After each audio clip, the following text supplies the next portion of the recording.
A 10-year-old boy jumped off a building and took his own life. Years of living in a toxic home environment had left him with depression. His family was wealthy, but the boy was far from happy. His dad was a famous lawyer. His younger brother had a gift for playing piano. It was obvious they loved the little brother more. After a school performance, Dad was chatting with the principal about parenting tips. The principal mentioned his kid kept a diary, said it helped improve language skills. Dad immediately told the little brother to start keeping a diary too. After hearing this, Mac brought a glass of water to his mom.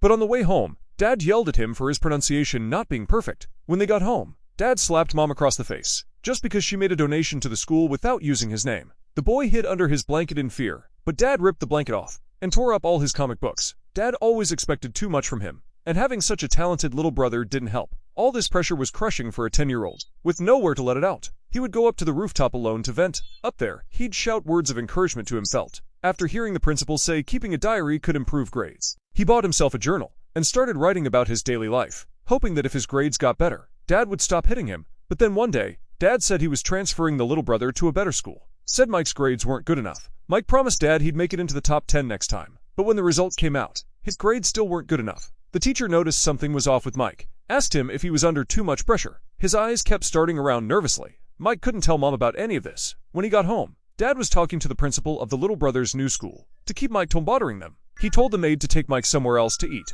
One day, Dad hired a piano teacher for Mike. The teacher was gentle and always encouraged him. Mike really liked her, but soon after, she was replaced. The new teacher was strict and harsh. He kept pushing Mike relentlessly. Mike blamed himself for the old teacher leaving. Not long after, Mike's favorite comic artist died by suicide. During that time, his mental state got really bad. He kept throwing up and couldn't sleep. Mike asked Mom to get him a therapist, but Mom didn't think it was necessary. This made Mike's mental burden even heavier. The little brother often went up to the rooftop with Mike to clear their heads, but this time, their parents caught them. Mom kept screaming at Mike, even accused him of stealing money. The little brother wanted to stand up for Mike, but he didn't have the courage to speak up. Mom took out all the family's problems on Mike. That night, Mike went to Dad to accept his punishment, but Dad had already given up on him.